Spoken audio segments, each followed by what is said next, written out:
Dr. Kim Hannah wiped the sweat from her forehead as she worked in the hot storage room.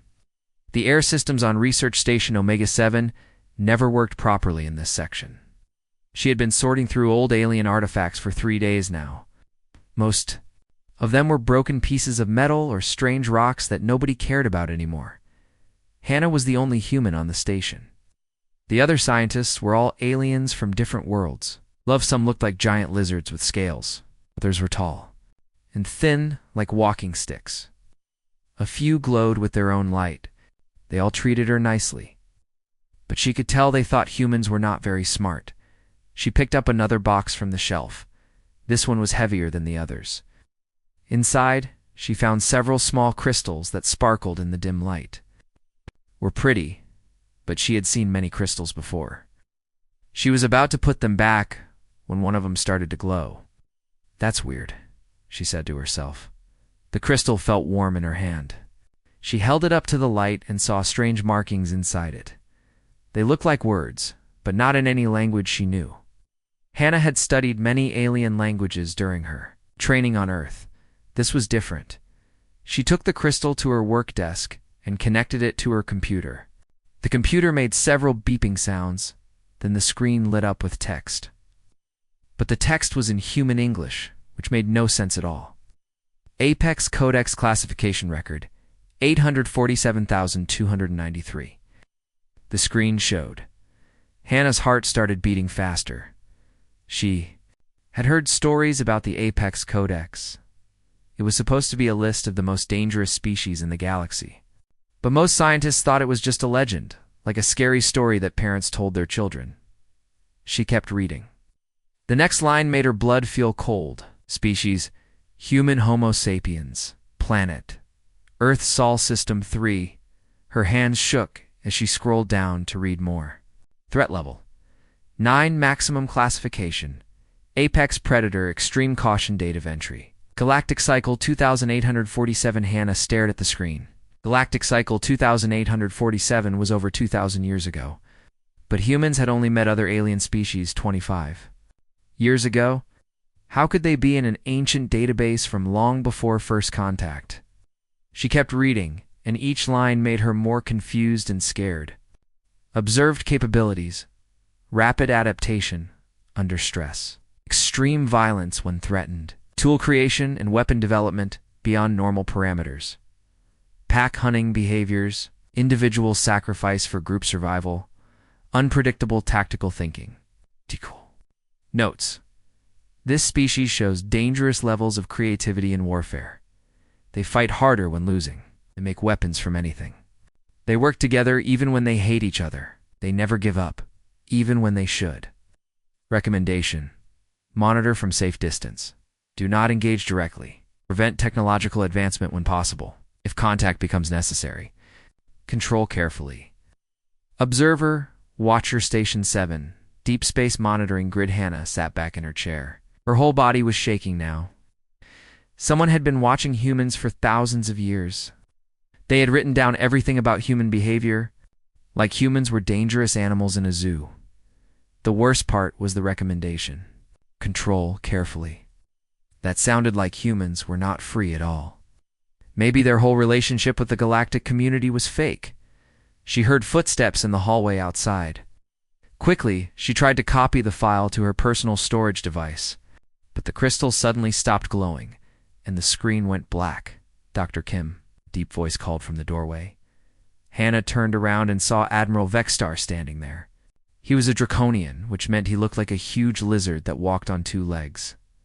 His scales were dark green, and his yellow eyes could see very well in the dark.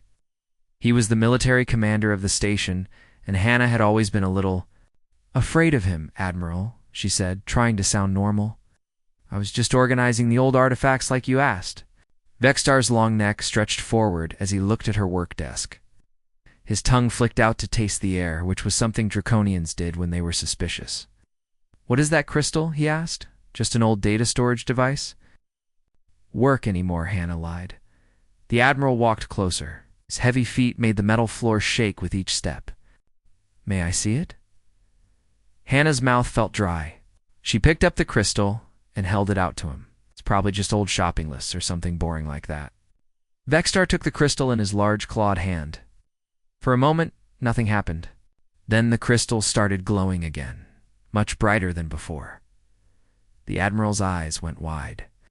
He stared at the crystal, then at Hannah, then back at the crystal. His scales changed color from green to a darker, more dangerous shade.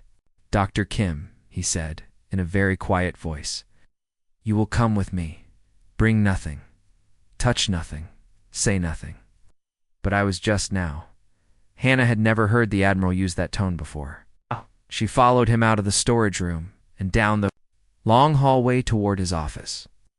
Other aliens they passed stopped their work to stare. Word traveled fast on a space station. As they walked, Hannah's mind raced. She had found proof that humans were secretly listed as one of the most dangerous species in the galaxy. Someone had been watching Earth for thousands of years. And now the station commander knew that she knew in the Admiral's office. Vextar placed the crystal in a special container that blocked all signals. He locked the container in his safe. "You will not speak of what you found today," he said. "Not to anyone, not ever, do you understand?" "But Admiral, this is important." "My people have a right to know your people," Vextar interrupted. "Are exactly why this information must remain secret. The crystal you found contains very old and very dangerous knowledge. If it became public, it could start a war that would destroy many worlds." Hannah looked into his yellow eyes and saw something she had never seen before. Fear. Admiral Vextar, who commanded warships and fought space pirates, was afraid of what she had discovered. "What aren't you telling me?" she asked. The Admiral was quiet for a long moment. Then he said, "Dr. Kim, what do you know about the real history of human contact with the galaxy? We met the Centaurian traders 25 years ago. They brought us into the galactic community. We've been learning and growing ever since. And you believe that meeting was an accident? That the Centaurians just happened to find Earth?" And I felt a cold feeling in her stomach, wasn't it? Admiral Vextar turned to look out the window at the stars. "Dr. Kim, your species has been part of galactic politics for much longer than you know. And what you found today proves that some of us have been making very careful decisions about humanity's future." He turned back to face her. "Decisions that your discovery could undo. That crystal must never leave this room. And you must never speak of its contents. The safety of every human in the galaxy may depend on your silence." Hannah wanted to argue, but something in the Admiral's voice stopped her. She nodded slowly, but as she left his office, she smiled to herself. The Admiral didn't know that her personal storage device had copied part of the file before the crystal went dark. She didn't have everything, but she had enough to start asking the right questions. Something big was being hidden from humanity. Dr. Kim Hannah was going to find out what it was. 3 days passed since Dr. Kim Hannah found the crystal. She tried to act normal, but her mind kept thinking about what she had discovered. Humans were listed as dangerous in an ancient database. Someone had been watching Earth for thousands of years, and Admiral Vextar was scared of the truth. Late at night, when most of the station was asleep, Hannah went to her small room and locked the door. She pulled out her personal storage device and looked at the copied data again. It wasn't much, but it was enough to ask questions. She opened a secure communication channel to Earth. The message would take several hours to reach home, or she had to contact someone she trusted. "Commander Park June," she typed. "I need your help with something important. Can we talk privately?" June was her oldest friend from university. They had studied together before he joined the Space Defense Force. He was now stationed on Luna Base, Earth's moon. If anyone could help her, it was him. While waiting for his reply, Hannah researched everything she could find about first contact with aliens. The official story was simple. 25 years ago, Centaurian traders found Earth by accident while their ship had engine problems.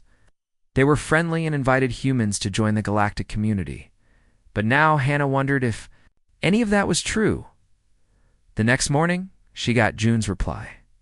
"Hannah, good to hear from you. I can talk. What's wrong?" Over the next few messages, Hannah carefully explained what she had found. She didn't give too many details in case someone was reading their messages, but June was smart, understood that something big was happening. "I'll help," he wrote back. "I know someone who might have answers. An old alien who keeps records of galactic history. But we need to be very careful." 2 weeks later, Commander Park Jun arrived at Research Station Omega-7. He told everyone he was there for a routine inspection. But really, he came to help Hannah. They met in a quiet corner of the station's garden area. The garden was full of plants from different worlds. It was the only place on the station where they could talk without being watched by security cameras. "Show me what you found," Jun said quietly. Hannah pulled out her storage device and showed him the copied data. Jun read it carefully, his face getting more serious with each line. "This is incredible," he whispered, "and terrifying. Do you know what this means? That humans aren't what we think we are? That humans are exactly what we think we are. And someone has been afraid of us for a very long time." Jun looked around to make sure no one was listening. "I brought someone who can help us understand this better." "Who?" "An entity called Whisper of Stars. It's very old and knows more about galactic history than anyone else alive." The next day, they took a small shuttle to an asteroid field near the station. Hidden among the rocks was an ancient structure made of crystal and metal. It looked like it had been there for thousands of years. Inside the structure, they found Whisper of Stars. The entity looked like a walking pile of crystals that sparkled with their own light. When it spoke, its voice sounded like wind chimes. "In a gentle breeze, young humans," Whisper Stars said. "You seek knowledge of your people's true history." "You know why we're here?" Hannah asked. "The crystal you found was one of many. I helped create the records it contains." Jun stepped forward. "Then you know about the Apex Codex? About humanity being listed as dangerous?" The crystal entity made a sound like sad music. "I know much that I wish I did not know. Your species was observed for a very long time before. Contact was made." "Observed by who?" Hannah asked. "The Watchers. It's an ancient civilization that studied dangerous species across the galaxy. They are gone now, but their records remain." Whisper of Stars moved to a wall covered in strange symbols. The symbols began to glow as the entity touched them. "The Watchers first noticed humans during what you call the Bronze Age. They saw potential for both great good and great destruction. So they watched and recorded everything." Images appeared on the crystal wall. Hannah saw ancient Earth, but from space. Ships that looked nothing like human technology hovered in Earth's orbit, taking pictures and making notes. "They watched your wars," Whisper Vesters continued. "They saw how humans fought not just for land or food, but for ideas. They saw how you made weapons from anything you could find. They saw how you never gave up, even when you were losing badly." More images flashed on the wall. It's ancient battles, but seen from above. Hannah could see the patterns of human warfare that the Watchers had recorded. "But what made them truly afraid," the entity said, "was what happened during your Great Dying." "Great Dying?" Jun asked. "A time about 3,000 years ago when your civilization almost ended. Disease, climate change, and war nearly destroyed all human life on Earth." Hannah remembered learning about this period in school. It was called the Late Bronze Age Collapse. Civilizations around the world had fallen apart at the same time. Most species would have died out, Whisper of Stars explained, but humans did something the Watchers had never seen before. Instead of giving up, you adapted, you changed. You became stronger. The wall showed more images. Humans working together to survive.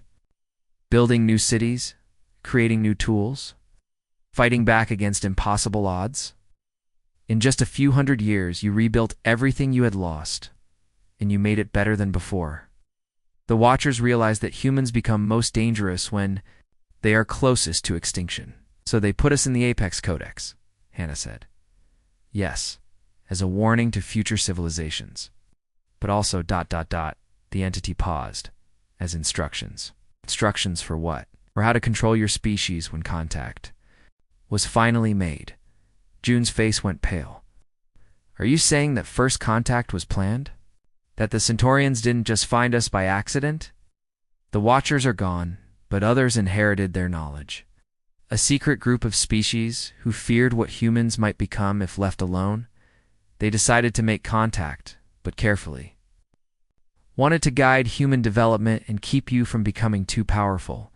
Hannah felt sick to her stomach. So our whole relationship with the galaxy is fake? Not fake, Whisper of Stars said, but carefully managed. Your technology has been limited. Your expansion into space has been slowed. Some of your scientific discoveries have been discouraged? By who? June demanded.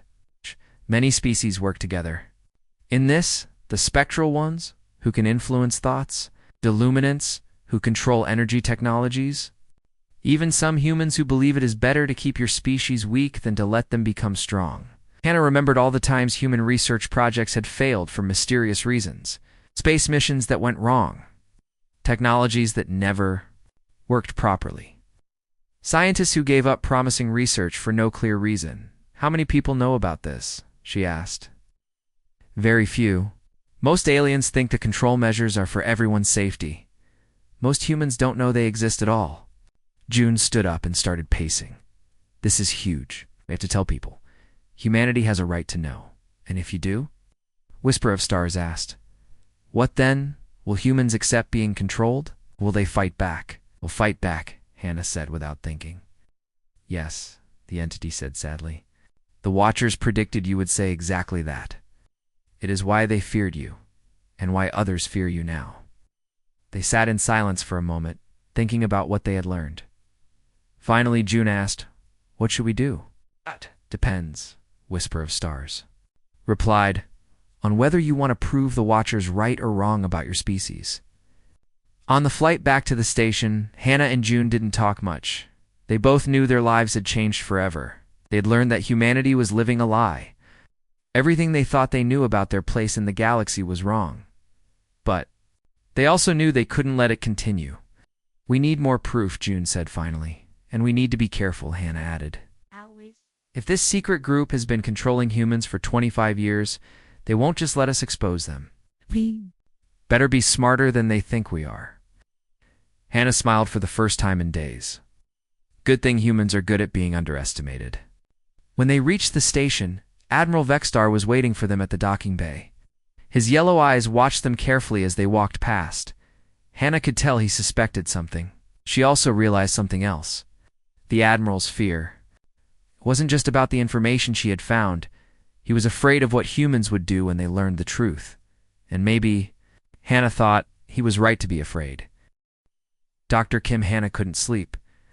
For 2 weeks after meeting Whisper of Stars, she kept thinking about what she had learned. Every day at work felt like acting in a play. She smiled at her alien coworkers and pretended everything was normal. Inside, she knew they might all be lying to her. Commander Park Jun had returned to Luna Base. But he sent her coded messages every few days. He was researching human history, looking for more signs that aliens had been watching Earth. What he found was disturbing. Check the old cave paintings in France, his latest message said. Look at the ones from 15,000 years ago. Hannah used the station's database to find the paintings June meant. At first, they looked normal. Ancient humans had drawn animals and hunting scenes. But when she looked closer, she saw something strange. In the background of several paintings were small objects in the sky, objects that looked like ships. Found more examples? Ancient carvings from Egypt showed people looking up at lights in the sky. Old stories from China talked about sky watchers who came down to observe human battles. Native American legends mentioned star people who watched but never helped. The evidence was everywhere. Once you knew what to look for, 3 days later, Hannah got an urgent message from June. Found something big. Watcher ruins in the Vega system. Can you get there? Hannah looked at her work schedule. She was supposed to catalog artifacts for another month, but she had an idea. I need to request field research time, she told Admiral Vexstar. There are some interesting mineral formations in the Vega system that might help my studies. Admiral's yellow eyes studied her carefully. Why Vega specifically? The gravitational effects of the triple star system create unique crystal formations. It could help us understand how information crystals like the old ones in storage work better. It wasn't a complete lie. Vega did have unusual crystals. She was interested in how information crystals worked. Admiral Vexstar was quiet for a long moment. Then he said, "Take Captain on Minho with you, for safety." Hannah knew this meant the Admiral wanted someone to watch her. Captain On was a human starship pilot who worked for the Galactic Defense Force. He seemed nice enough, but Hannah wasn't sure if she could trust him. 2 days later, they were flying through space toward the Vega system in a small research ship. Captain On was a quiet man with kind eyes. He didn't ask many questions about why they were really going to Vega. "Commander Park said you might need help with something dangerous," he said while they were eating dinner. "Is this about the thing you found on the station?" Hannah was surprised. "June told you?" "Not everything. Just that humans might not be as safe in the galaxy as we think we are." Hannah decided to trust him. She told him about the crystal, the Watchers, and what Whisper of Stars had revealed. Captain On listened without interrupting. When she finished, he was quiet for a long time. "I always wondered," he said finally. "My grandfather used to tell stories about lights in the sky when he was young. Lights that moved in patterns no human aircraft could make. Said they were watching us, learning about us." Everyone thought he was crazy. Maybe he wasn't. Maybe none of the old people were crazy when they talked about visitors from the stars. They reached the Vega system the next day. Using coordinates that June had sent them, they found an asteroid field that wasn't on any official maps. Hidden among the rocks was a structure so old it was almost falling apart. "That's definitely not human," Captain On said. Looking at the strange building through the ship's cameras, the structure was made of metal that seemed to change color in the starlight. It had no windows, but there were many sensors pointing in all directions. Some of the sensors were still working after thousands of years. They docked their ship and put on spacesuits to explore. Inside the structure, they found rooms full of ancient computers and monitoring equipment. Everything was covered in dust, but some of the machines still had power. In the center of the complex, they found something incredible. A computer room, with dozens of screens all showing images of Earth from space. The images were old, but they moved like recordings. "Look at this." Hannah called Captain On over to one screen. The recording showed ancient humans building the pyramids in Egypt, but the view was from orbit, showing the construction from above. No human technology could have taken these pictures. Another screen showed Roman soldiers fighting in Gaul. Another showed Viking ships crossing the Atlantic Ocean. There were hundreds of recordings covering thousands of years of human history. "We're watching everything," Captain On whispered. Hannah found a control panel that still worked. She touched it. A hologram appeared in the center of the room. The hologram looked like a tall, thin alien with large eyes and smooth skin. "Greetings," the hologram said in perfect English. "I am Zephyr, the last active observer of species designation human. If you are viewing this message, it means you have discovered our monitoring station." The hologram flickered, showing that the recording was very old. "I am what you would call an artificial intelligence. My creators, the Watchers, have been gone for over 1,000 years. But they left me here to continue observing your species, and to explain our work if you've ever found us." Hannah and Captain On looked at each other in amazement. "Your species was first noticed during what you call the Bronze Age collapse," Zephyr continued. "We saw something that frightened us. When faced with the complete destruction of your civilization, humans did not simply die. You adapted." The hologram showed images of ancient humans during the collapse. Cities burning, people fleeing, entire cultures disappearing. Most species, when faced with such complete failure, either go extinct or remain weak for thousands of tons of years. Humans rebuilt everything in just centuries. You made your new civilization stronger than the old one. This was unprecedented. More images appeared. Humans creating new tools, new weapons, new ways of organizing society. "But what truly alarmed us was how you fought," Zephyr said. "During the Great Dying, humans fought not just for survival, but for the right to decide their own future. You refused to accept defeat, even when defeat was logical." The AI showed recordings of ancient battles. Hannah could see that human warriors kept fighting even when they were outnumbered and had no chance of winning. "We studied your wars for thousands of years. We learned that humans become most dangerous when they have nothing left to lose. You create new tactics in the middle of battles. You turn anything into a weapon. You sacrifice yourselves for others. Without hesitation, Captain On pointed to one of the screens. Look at that. The screen showed human soldiers in World War II fighting against impossible odds to protect civilians. Another screen showed firefighters running into burning buildings to save strangers. Your capacity for self-sacrifice combined with your refusal to surrender makes you unpredictable, the AI explained. Most species fight to win. Humans fight to protect what they love, even if winning is impossible. The hologram changed to show more recent events. Humans in space, meeting aliens for the first time. When it became clear that humans would eventually develop space travel, my creators made a decision.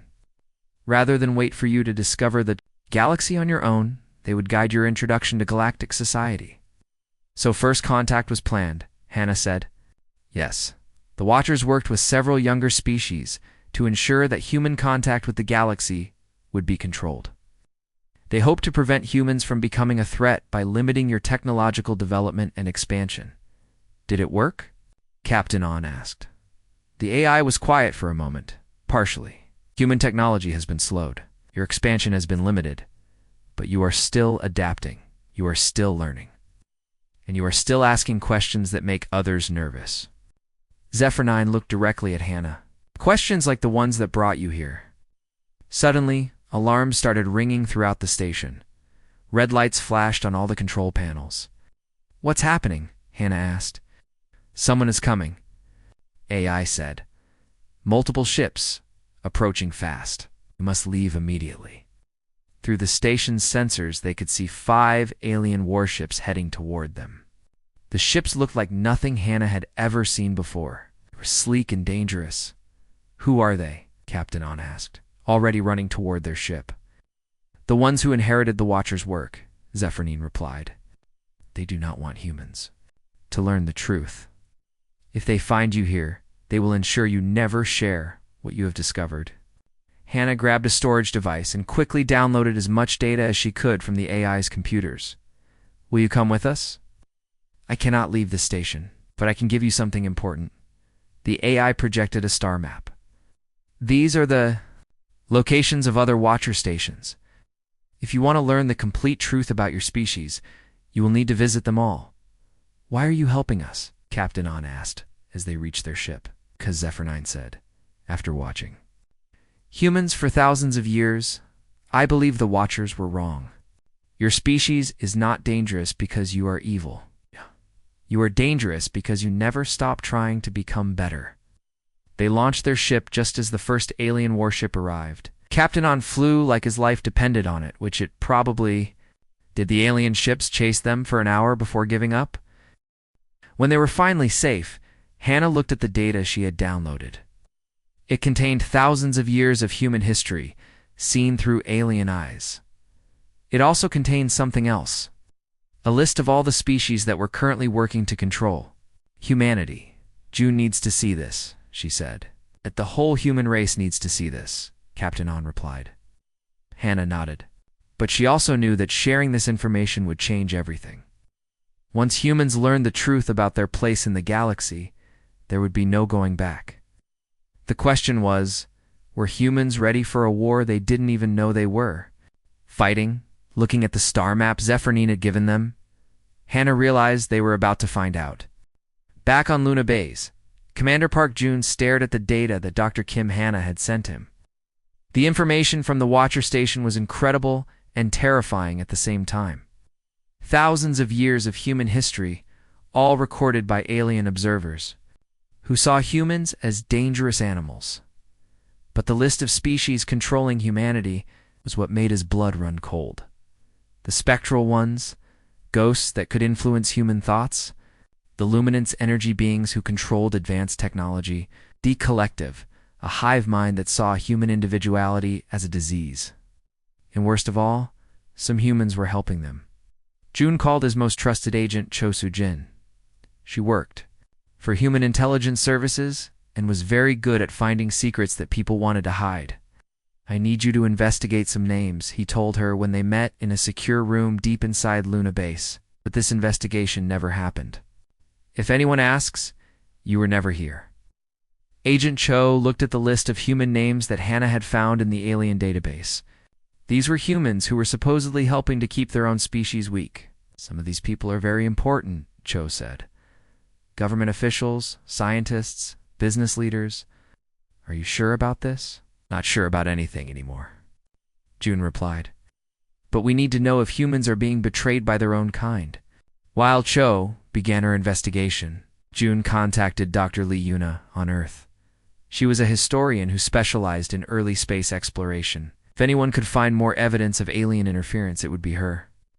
June, what you're asking me to? Look for sounds impossible, Dr. Lee said during their video call. You want me to find proof that our space program was sabotaged? Not all of it. It's just the parts that would have made us too strong, too fast. Dr. Lee was quiet for a moment. There were always projects that failed for strange reasons. The fusion power program that suddenly lost funding. The faster-than-light research that all the scientists abandoned. The Mars colony that had so many accidents. Look into those accidents, June said. See if you can find patterns.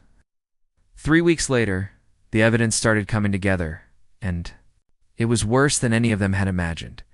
Agent Cho discovered that several high-ranking humans had been meeting secretly with alien representatives for over 20 years. They called themselves the Stability Council and believed that keeping humanity weak was the only way to prevent a galactic war.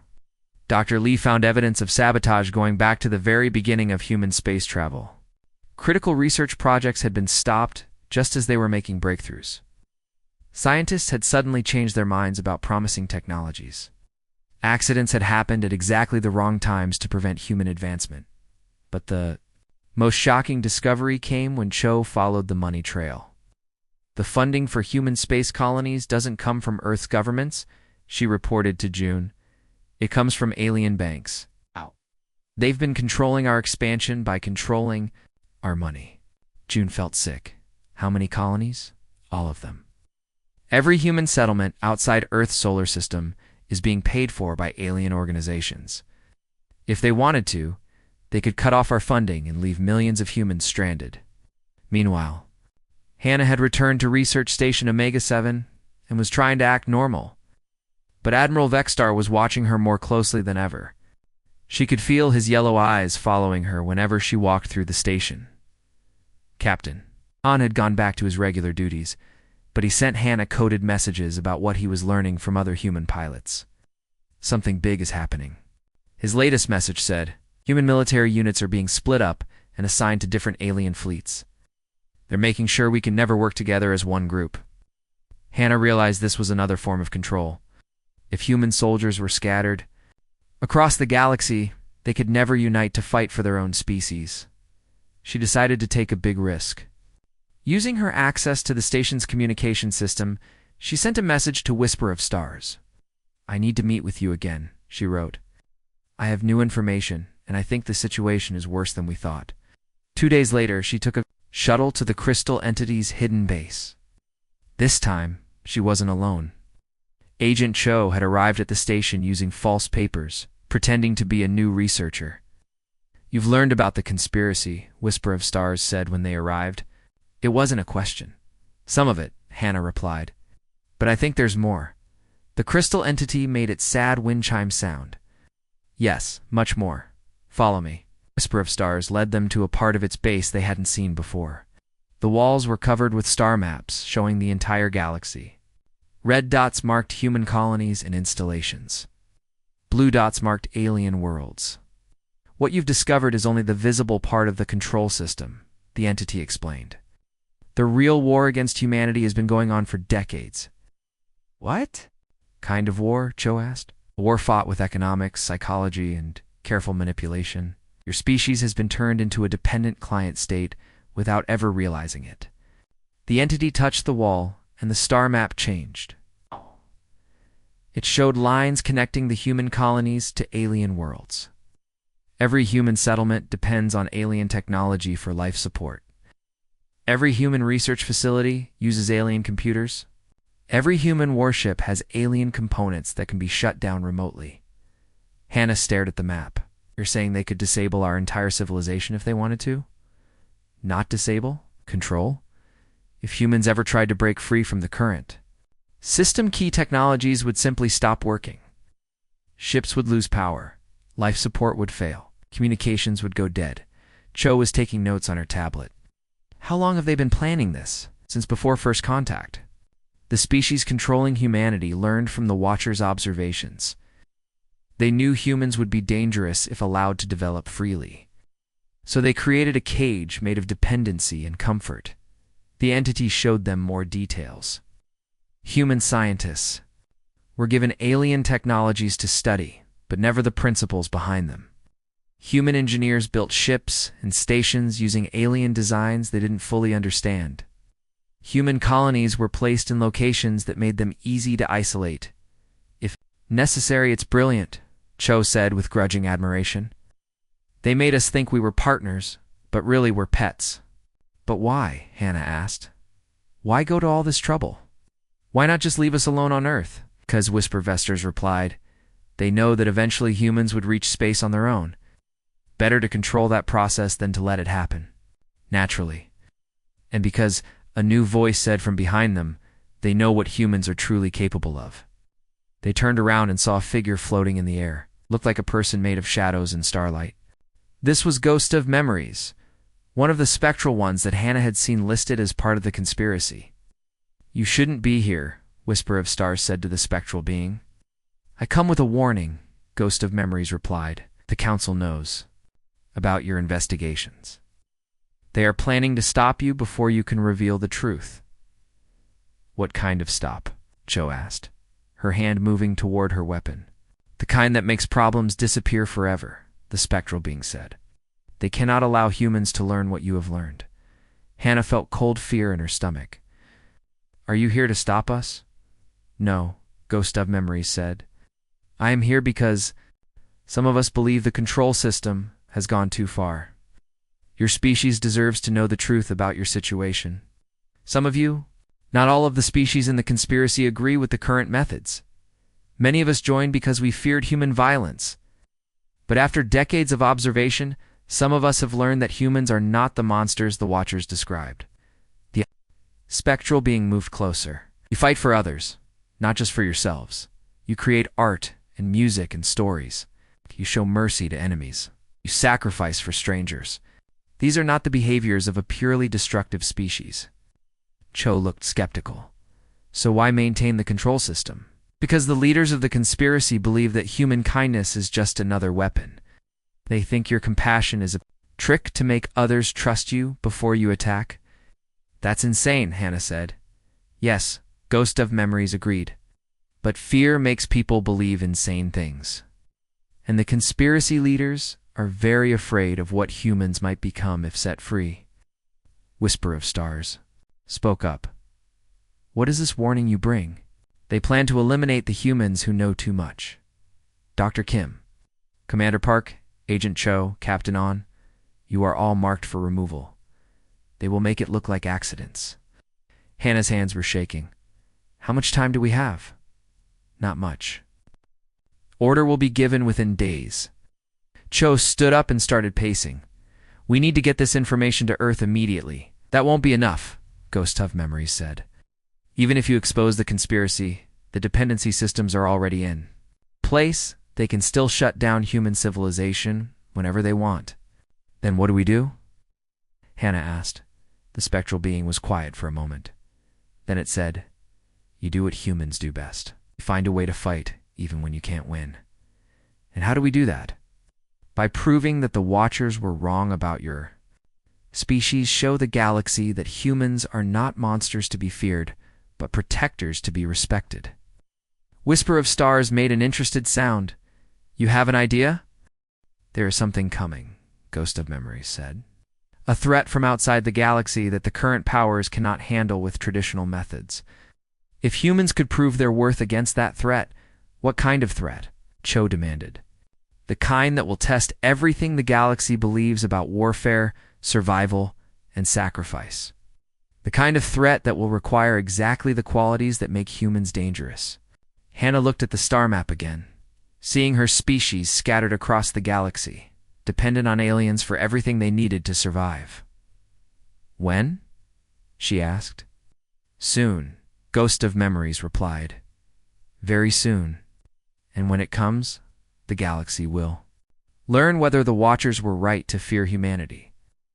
As they prepared to leave the crystal base, Hannah realized that everything was about to change. The hidden war for humanity's future was about to become very visible. The question was whether humans would be ready when their real test began. The alarm bells were ringing throughout the galaxy. Dr. Kim. Hannah was in her quarters on Research Station Omega-7 when the emergency broadcast began. Every screen on the station showed the same terrifying message. Unknown hostile forces have entered the galaxy from deep space. All military units report to battle stations immediately. Hannah ran to the command center, where Admiral Vexstar was staring at tactical displays with a look of fear she had never seen before. On the screens were images of massive black ships that looked like nothing anyone had ever built. What are they? Hannah asked. We don't know, Admiral Vexstar replied, his scales turning dark with stress. They appeared at the edge of the galaxy. 3 hours ago. They've already destroyed 2 star systems. The black ships moved through space like hungry animals. They didn't just attack planets, they consumed them completely, leaving nothing behind but empty space. How many ships? Hannah asked. Thousands? Maybe tens of thousands? And they're all heading toward the core worlds. Commander Park Jun's voice came over the communication system from Luna Base. Admiral, we're receiving evacuation orders from Earth. All human colonies are being told to prepare for immediate departure. Departure to where? Admiral Vexstar demanded. Unclear, sir? Hannah felt a cold fear in her stomach. The alien conspiracy was using this crisis to move humans away from strategic locations. They were still being controlled, even in the face of galactic destruction. Over the next few days, the situation got worse. The invading ships, which the aliens called Devourers, destroyed everything in their path. Traditional military tactics failed completely. The creatures seemed to learn from every attack and adapt their defenses instantly. Hannah watched the battle reports with growing horror. The Draconian fleet, the most powerful military force in the galaxy, had been cut in half in just one battle. The luminant energy weapons, which could destroy entire planets, barely scratched the Devourer ships. They're not just ships, Captain. Unreported during an emergency meeting, they're alive. Each one is a single creature the size of a city, and they're all connected somehow. Agent Cho had discovered something even more disturbing. The human colonies aren't being evacuated. For safety, they're being moved to isolated systems where they can be abandoned if necessary. Abandoned? Hannah asked. The alien leadership has decided that humans are too dangerous to save. They'd rather let our species die than risk us becoming more powerful. During this crisis, Director Shinwook, the head of Human Colonial Defense, appeared on the Emergency Council meeting screen. He looked exhausted and angry. The Galactic Council has officially classified humans as non-essential personnel, he reported. We're being ordered to withdraw from all military operations and move to designated safety zones that happen to be in the path of the invaders, June added grimly. Hannah realized what was happening. The alien conspiracy was using the Devourer invasion to solve their human problem permanently. They would let the invaders kill all humans, then claim it was an unfortunate tragedy of war. But then something unexpected happened. On the mining world of Kepler 44b, a small group of human engineers refused to evacuate. When the Devourers arrived, the humans did something that shocked everyone who was watching. They fought back, and they won. The humans used tactics that made no sense to traditional military thinking.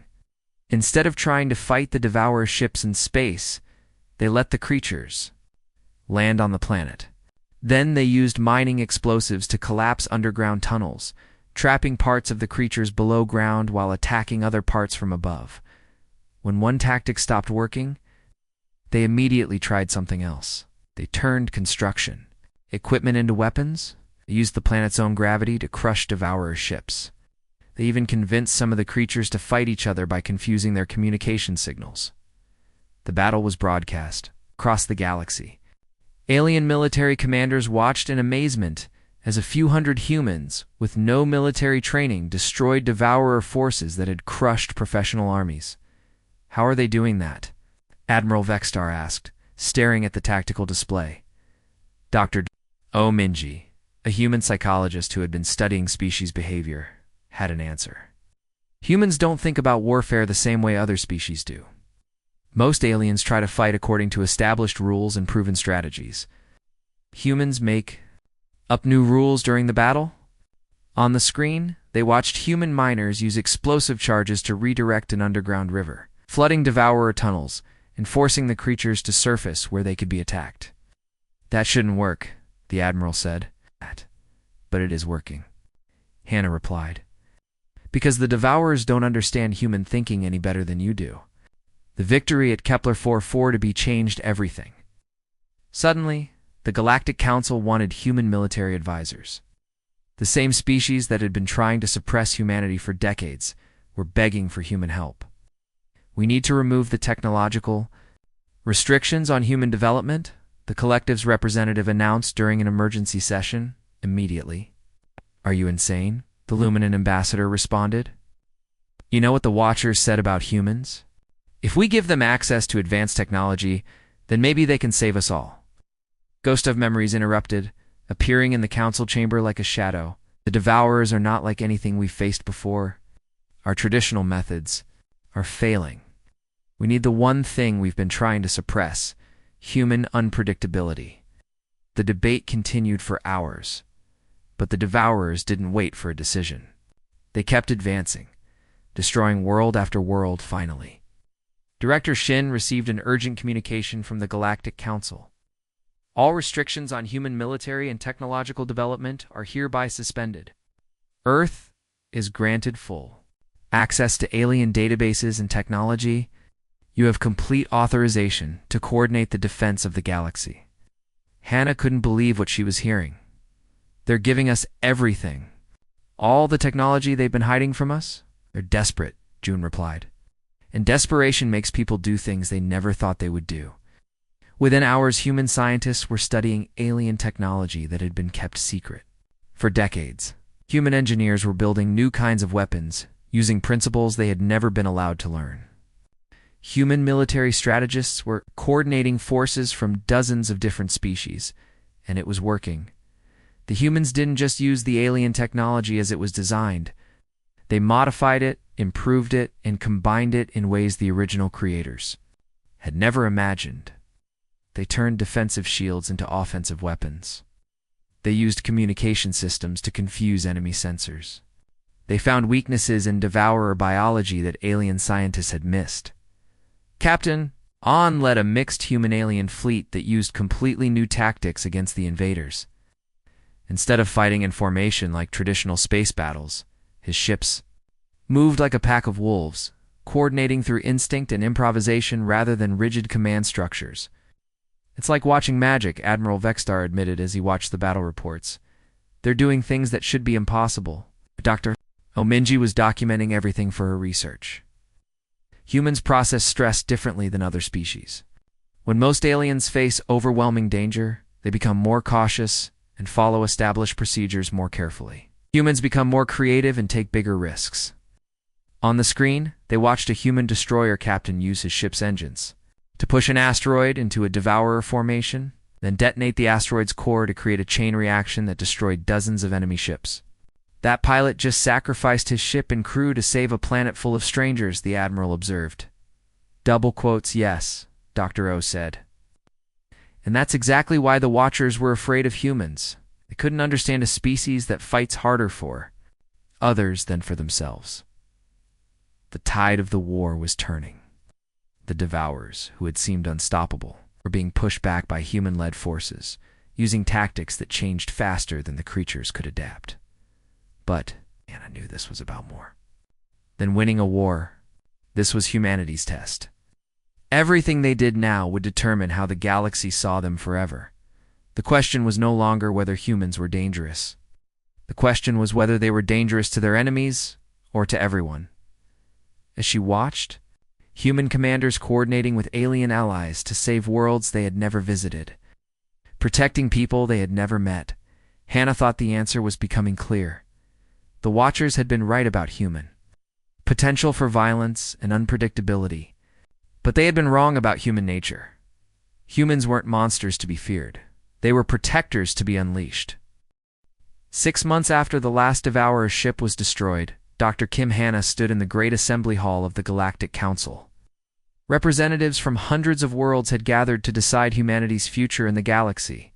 The war was over, but its effects would last forever. The Devourers had been defeated by tactics that no alien species could have imagined. Human-led forces had used everything from exploding asteroids to trained space whales to stop the invasion. They had turned garbage into weapons, gravity into shields, and enemy biology into weaknesses. Most importantly, they had done it all while protecting alien civilians and working with alien allies. The question before us today, announced the council speaker, an ancient being made of living crystal, is what to do about humanity now that the crisis is past. Hannah looked around the massive room. Some aliens stared at her with fear. Others looked grateful. Few seemed curious about what humans would do next. Ambassador Kong CL, Earth's new representative to the Galactic Council, stood to address the assembly.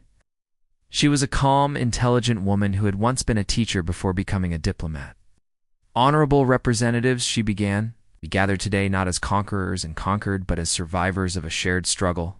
The Devourer War taught us all something important about cooperation and trust. Admiral Yun Taik, who had commanded the final battle against the Devourers, sat in the human delegation. His fleet had saved over 50 worlds during the war, and he had become famous throughout the galaxy for his unconventional strategies. The Luminant ambassador spoke first. We cannot deny that human military capabilities proved essential during the crisis. However, we must consider the long-term implications of releasing all restrictions on human development. You mean you're afraid of us again? Captain On said. Quietly to Hannah. He was right. That the immediate danger was over. Some aliens were remembering their old fears about human potential. But unity of purpose. The representative from the collective surprised everyone. This one has observed human behavior during the crisis. Humans fight differently than other species, but not because they are more violent. They fight because they form emotional connections to strangers. Images appeared on the assembly hall's screens. Human soldiers sharing food with alien refugees. Human engineers working day and night to repair alien ships. Human doctors treating wounded enemies. During the siege of Proxima Station, unity of purpose continued. Human defenders could have escaped when the station was surrounded. Instead, they stayed to protect 3,000 alien civilians they had never met before. Admiral Vexstar stood up in the assembly. I have worked with humans for several years. Admit that I was initially suspicious of their capabilities. But I have learned that their unpredictability is not random violence. It is creative problem-solving. Under pressure. Ghosts of memories appeared in the center of the hall, causing several representatives to step back nervously. How big are they? The spectral ones wished to make a formal statement. We were part of the conspiracy to control human development. We believed that human unpredictability made them dangerous to galactic peace. The shadow being moved closer to the human delegation. We were wrong. Human unpredictability makes them dangerous to galactic enemies. There is a difference, Elder. Kexthal, one of the ancient void dwellers, spoke in a voice like distant thunder. We have reviewed all Watcher records. Humans become most dangerous when they are protecting others. This is not the behavior of a species that seeks conquest. Hannah felt proud of her species, but she also knew this moment was fragile. They're wrong. Words could restart the old fears and return humans to their cage of dependency. Ambassador Kong seemed to understand this too. We propose a new relationship between humanity and the galactic community. Not the hidden control of the past, and not the unrestricted freedom that some of you fear. She activated a holographic display showing Earth and the human colonies. We call it the Guardian Protocol. Humans will remain integrated members of galactic society during peacetime. We will continue to share technology, trade, and cultural exchange with all species. The display changed to show human military units stationed throughout the galaxy. But we also accept a special responsibility. When conventional approaches fail, when impossible situations arise, when someone needs to try something that has never been tried before. That is when you call us. Military role? Asked the Draconian representative. More than that, Admiral Yoon replied, standing up. A problem-solving role. Humans will be the galaxy's backup plan. The option you use when all the smart, logical, traditional solutions don't work. Director Shin had returned from coordinating the reconstruction efforts on the devastated worlds. We've learned that different species think in different ways. That's not a weakness, it's a strength. But it means the galaxy needs specialists. For different kinds of problems, he gestured to various alien representatives. The Luminants are brilliant at energy management. The Collective excels at coordination and efficiency. The Draconians are masters of strategic planning, and humans, he paused. Humans are good at the impossible. Whisper Overs appeared in the assembly, its crystal form sparkling in the light. The ancient watchers made detailed observations of human behavior. They noted that humans become more creative when facing extinction-level challenges. This trait, which frightened the Watchers, proved essential during the Devourer crisis. The crystal entity continued. We propose that this trait be officially recognized and utilized. Let humans serve as the galaxy's reserve force for unprecedented threats. The debate continued for hours. Some species worried about giving humans too much freedom. Others argued that the war had proven human trustworthiness. A few suggested that humanity should be given even more authority in galactic affairs. Finally, the council speaker called for a vote on the Guardian Protocol. The result was closer than Hannah had hoped.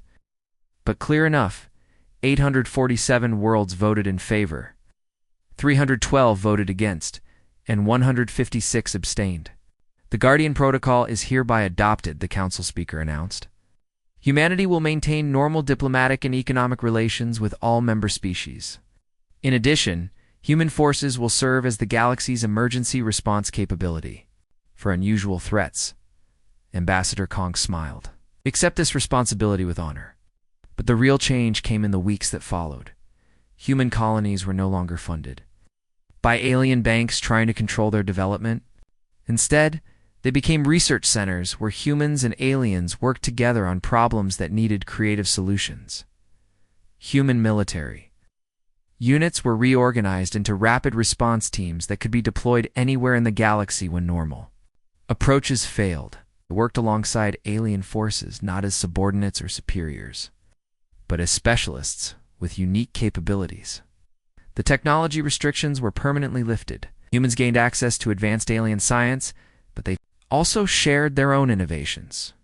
The combination led to breakthroughs that neither species could have achieved alone. Most importantly, the secret monitoring ended. Humans were no longer watched and controlled by hidden conspiracies. They were accepted as full partners in galactic civilization. Hannah returned to her research, but now she studied cooperation between species instead of ancient artifacts.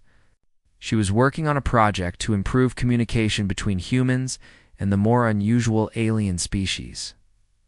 One day, she received a visit from Zephyrin. The ancient Watcher AI, the artificial intelligence, had been given a new body and a new purpose. Wanted to thank you, Zephyrin said. Your investigation led to changes that my creators never anticipated. What kind of changes? The Watchers created the Apex Codex to catalog dangerous species, but they never considered that dangerous might be exactly what the galaxy needed.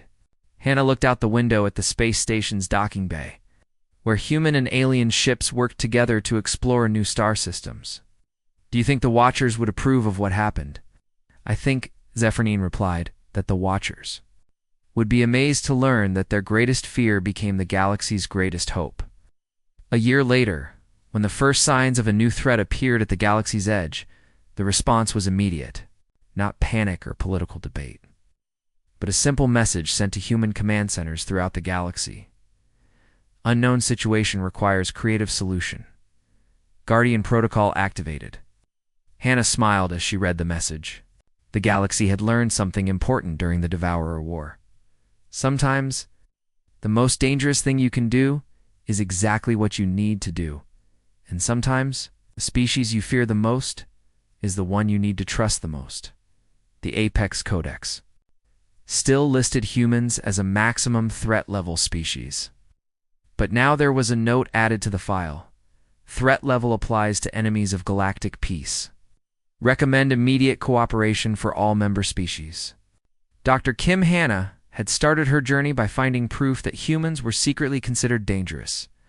She ended it by helping the galaxy understand that being dangerous wasn't the same as being evil. Sometimes, dangerous was exactly what the galaxy needed to survive, and humanity was very, very good at being dangerous for the right reasons.